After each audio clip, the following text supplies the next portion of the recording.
नादू में आल Pakistan Lashari Baloch welfare association ज़िले सजावल जे इजलास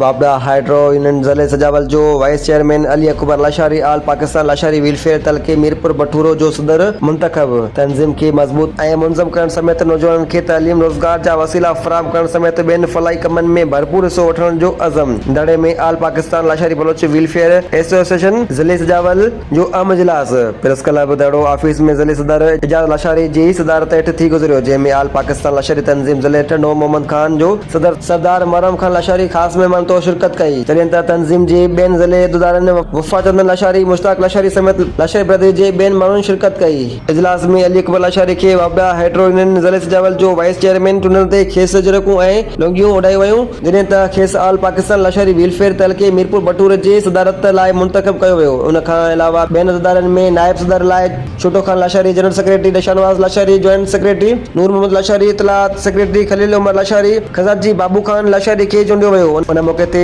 आल पाकिस्तान लाशारी वेलफेयर ज़िले सजावल जे सदर एजाज लाशारी, अली अकबर लाशारी, वफ़ा मुश्ताक लाशारी ऐं ॿियनि ख़िताब कयो। उन मौके ते प्रेस क्लब दड़ो जो सीनियर नायब सदर इमदाद मेमून, मुमताज़ मोलाई सोडू ऐं इम्तियाज़ आकाश मेमून पिणु मौजूदु हुआ। ज़िले सजावल जो आल पाकिस्तान लाशारी बलोच वेलफेयर तंज़ीम ज़िले सजावल जो सदर भा इजाज़ लाशारी ऐं ॿिया बि उहिदेदार ज़िले जा दोस्त गॾु थिया ऐं असां सां गॾु असांजे प्रेस क्लब दड़ो जा सीनियर सहाफ़ी मोहतरम जनाब भा इमदाद हुसैन मेमन साहब, मोहतरम जनाब भा इम्तियाज़ आकाश मेमन साहब ऐं ॿी जेका संगत आहे मुमताज़ मोलाई सोडो आहे असांजो सहाफ़ी आहे, उन्हनि सभिनि खे असां वेलकम चऊं था, उन्हनि जी वॾी महिरबानियूं। ऐं उन सां गॾोगॾु असां अॼु हिते हिकिड़ी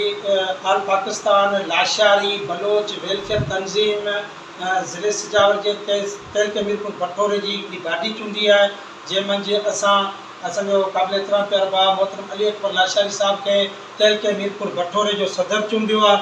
ऐं उन सां गॾु जनरल सेक्रेटरी प्यारा भाउ शाहनवाज़ लाशारी खे जनरल सेक्रेटरी चूंडियो आहे ऐं छोटो खण लाशारी आहे उनखे नायब सदर चूंडियो आहे। ॿिया बि मुख़्तलिफ़ अहदा असांजे दोस्तनि खे असां ॾिना आहिनि, उनजे लाइ करे असां हीअ तक़रीब कोठाई ऐं जेके दोस्त आया आहिनि उन्हनि जूं महिरबानियूं लख लाइक करोड़े करम उन्हनि जा वॾी महिरबानी।